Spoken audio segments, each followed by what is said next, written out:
You don't want me to like look good here? No, I do, but you just put on like the same sweater. It's not the same sweater. It's less thick, so it falls differently. Okay. Okay. I don't have a stylist. Okay. Okay. Okay, guys. Welcome to the podcast, everyone. Full out. Oh my god, Okay. we got a new intro. Yeah, that's our. I feel like people will like that more. People have been like, the intro's so jarring. It is a little jarring. Yeah, it's like the cheer music. It's like a little jarring. We need something a little more like, dun, dun, dun, like chill. Yeah, that wasn't chill. All right, guys, welcome to Full Out Dun, dun, dun. with my husband, Marco. Hello. Flying Solo with Brittany Ross. The funny thing about you is, how long have we been married? Like almost 9 years or something. And I've known you for like, I don't know, longer than that. And I find out something new about you all the time. I feel like we'll be at dinner and I'm like, what? I had no idea. Like our wedding, okay, we got married. We went on a honeymoon. We flew to Italy. And we rented this little stick shift Fiat and we got on the freeway and everybody in Naples we were in Naples, drove like a maniac on the freeway, but you were driving exactly like everybody. It was the day after we got married and I was like, how do you know how to drive like this? And you're like, this is where I learned how to drive. Like I learned how to drive in Italy. And I'm like, what? Wait. Like I just always think I'm finding something crazy out about you. I didn't learn how to drive in Italy, but I definitely like to drive like that. But it's not. Also, when we're here, like there's no stick shift cars here, so you didn't know that part, and then you can't drive like that there because it's not like small streets. Oh, yes, we're going back to the fact that like yes, there's certain things that you didn't know about me, but like how would I have said that to you? Oh, like on a date, you know what? Like I'm so good at driving in the streets of Naples. Like if next time we're in Naples, let me show you how the fuck I But vibe. if you were American, you would do that. Would I? Yeah, Okay. you would for sure. I feel like I would have known that like you grew up driving stick shift in like Italy if you were American. I didn't grow up driving stick shift in Italy. I grew up driving stick shift in Geneva, and then I would drive in Italy sometimes. Yeah, but okay. Still, like most people get to Italy and they're like, oh my God, I don't know how to drive here. And like you're just kind of like, yeah, like whatever. It's weird. It's weird sometimes, to be like, oh, you know how to do this? Yeah. It's Driving like when you stick hear me shift is sing like a country song, you're like, how do you know this song? I mean, you never know listened all to it. the lyrics of all the country songs. It's insane to me. Yeah, that's the same thing. It's like, I don't think it's weird because it's just like in my bones. But Yeah. it is I guess to somebody that stuff else. isn't. Yeah. But I do remember like driving stick. Like when we started to learn how to drive, it was like cool to learn how to drive kind of in a little bit intense like way. And I remember like David drives like really well. Like my best friend drives really well, and I have like memories of him in his like green Polo and like asking like, when do you like, how do you take this turn? Or like, I just remember asking him that stuff to try to figure. And I think about him when I drive here sometimes. I'm like thinking about like how David and I should like take this this road and like figure out how to take this turn. Yeah. Yeah, I feel like even when I went to Italy with you the first time and we were turning around like little curves and you would like honk your horn, Oh, I yeah, didn't even know yeah, that to you're make supposed sure. to do that. I forgot about that. Yeah. And I'm like, what are you doing? And you're like, oh, you're supposed to do that so people know that you're. There's like somebody coming around the corner. That's true. Yeah. Yeah, there's just like things like that I'm like, what's going on? That's so I don't cool. know. Now you want to talk about driving. Okay, cool. We found the thing. No, but I think that okay, so you went full out on when you were really young, not really young, but like you became obsessed with James Bond. Yeah. And I've seen home videos of you and your friend David like pretending to be James Bond. Yes. And like I got a camera for my bar mitzvah and I made a movie where I was James Bond and he was the Turkish bad guy. And then I would get the movie was me. Because he's from Turkey. His family's from Turkey. His dad's from Turkey, and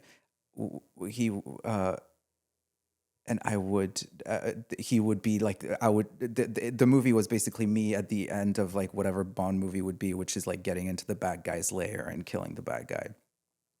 Anyway, the bad guy's lair was like my house, and I got into the bad guy's lair with my bike, and then I would go through the house with like BB guns, and then the only other bad guy that was there was like my sister, and she was like in a toilet, and I shot her in the toilet. Yeah, I saw that. And then when she got shot with her head, boom, she hit the flush. So she flushed when she got shot.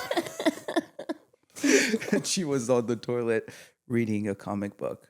You have to find this again. I don't know probably what you have did it with somewhere. because I've seen It's it. so embarrassing for me to watch it. Like every time, even thinking about it, I get like a little, but it was so fun. And then when I went to college, which was like 5 years, 6, 7 years later or something, 5 years later, I edited it and I cut it up a little bit, and then I put music to it, and then I put like gunshot noises to Oh my the guns gosh. and stuff, and I made it really cool.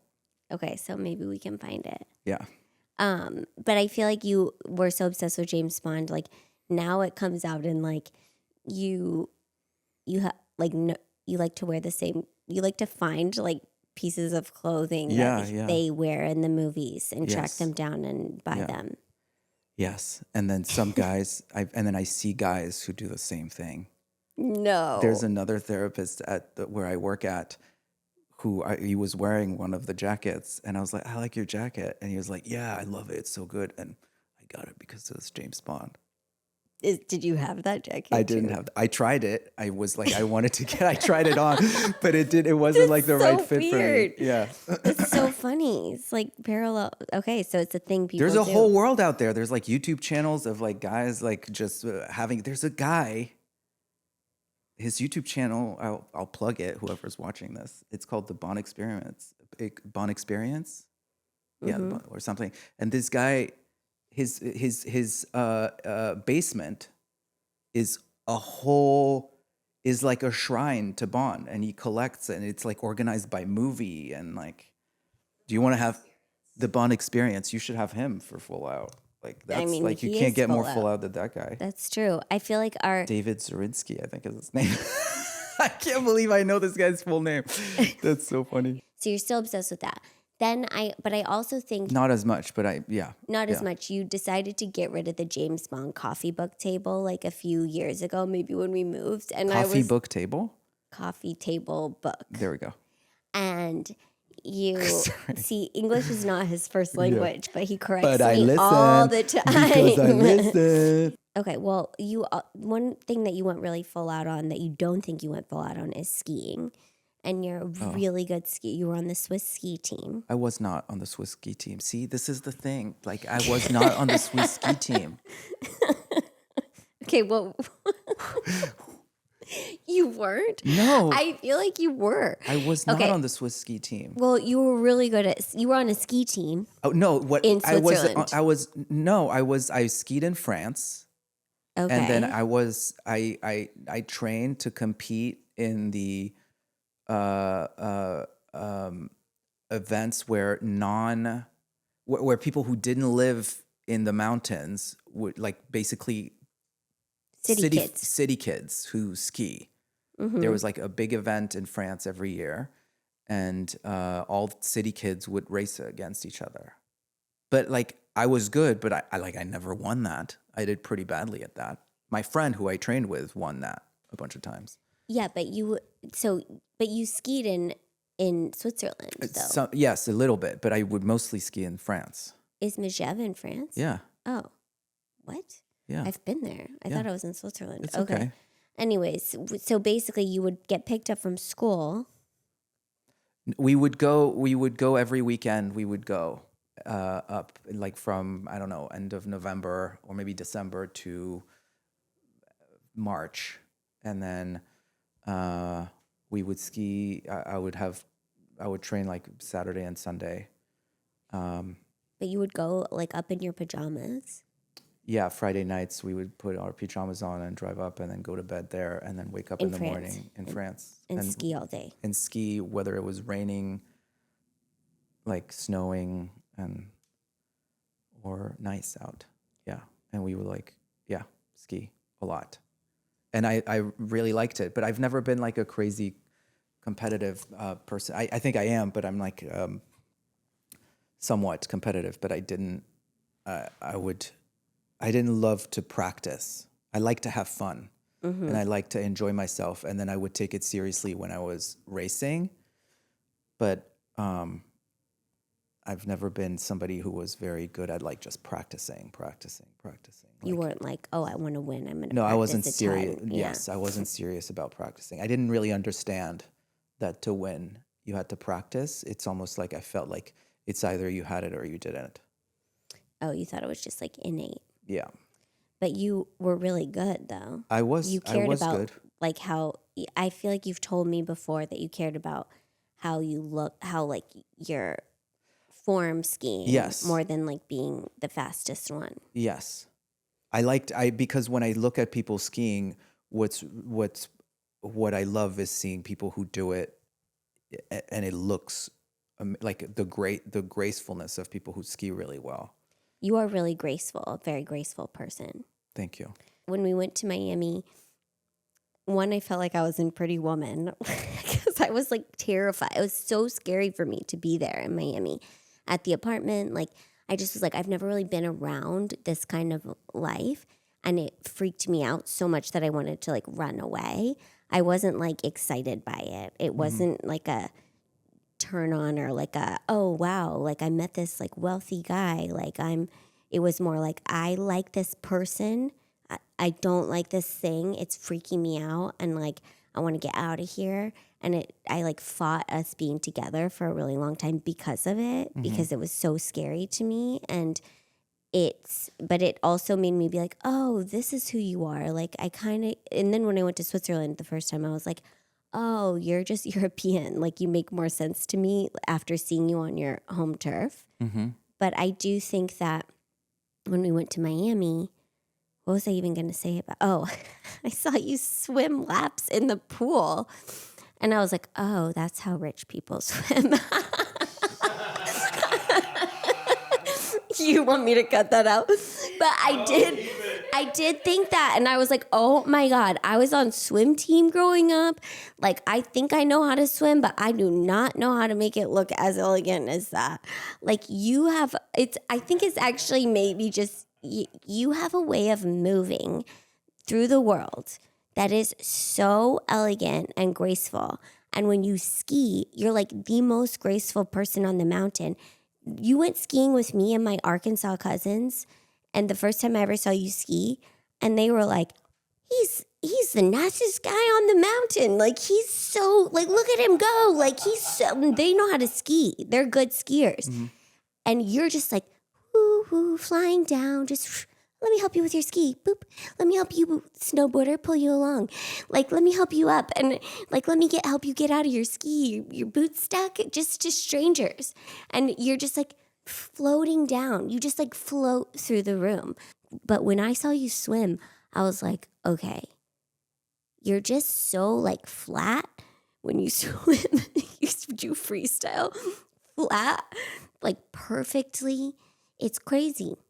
I care about that, but like I don't think it's like a money thing. I think it's just like me. I'm extremely visual. But your family also is like that. I remember the first time I met your dad, though, at your house before we went to Miami. I met your dad, and like you guys are both. I remember sitting there talking to your dad. He was really nice.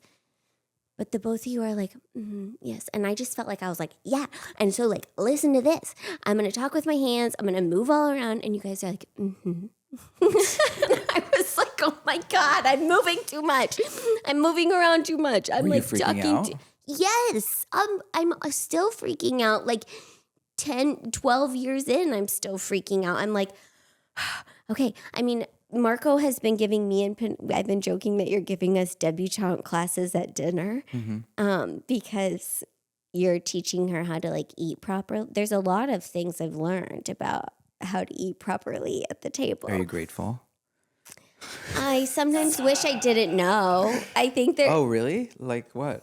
I'm grateful, but there's also like a naivete to just like not knowing and not caring because you don't know. Yes, absolutely. That I don't have anymore. Because now you know that you're just always making mistakes. Yes. So yeah, am I, I by know the that way. I'm constantly. I Now was you know in. what it feels like to be me. Yeah, Yeah. I was in Texas this last weekend with my parents and the kids, and you weren't there. And we were sitting at the table, and at one point I like sat sideways in my chair a little bit and like put my foot up, and I was like, you know what? This is where I'm from, and I'm gonna sit like this. And I like consciously thought like, oh, I'm gonna do this because like I'm at home with my own family. Yeah. And I can't do this. Like, this is wrong. I know don't what I'm like. doing I is don't really wrong. care. Like, if the kids, I think to me, it's more like the kids should know it so they can just know when to break the rules or not break the rules. Does that make sense? Yeah, no, I So think that- it's good. But Yeah. I think that like the other day you showed Penelope how to like roll up deli meat onto her knife and then get it with her fork. And I was like, what? There's a That's way like- to properly eat deli meat and That's roll like it up skills. with a Like fork. that's and- like knife and fork skills. it is like, skills. It's like she could win a competition. It's cool. But that's another thing. It's like all aesthetics. It's like it looks, it's nice, it's pleasing to the eye when things like that happen. I remember I I was sound there. like a freak. I think you're like a little. You're a relaxed person. You are like a very chill, go with the flow person. Like I think when you come to Arkansas and are with my family or Colorado with my cousins, you have like the time of your life, and you drink beer in the hot tub. You play like Yeah. darts until 3 a.m. You're like super American. I just think you're European. Maybe you're just full out European. On that, is there anything else you want to say?